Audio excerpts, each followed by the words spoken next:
پردیسیوں کی طرح رہو۔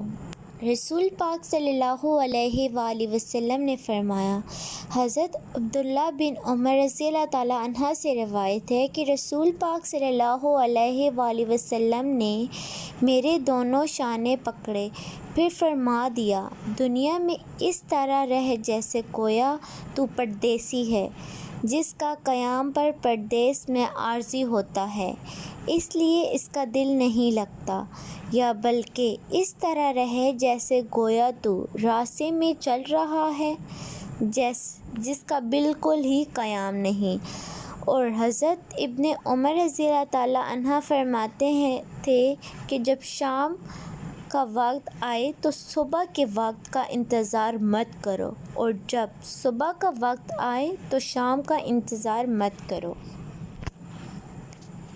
Thanks watching my videos. Subscribe my YouTube channel and watching my all news.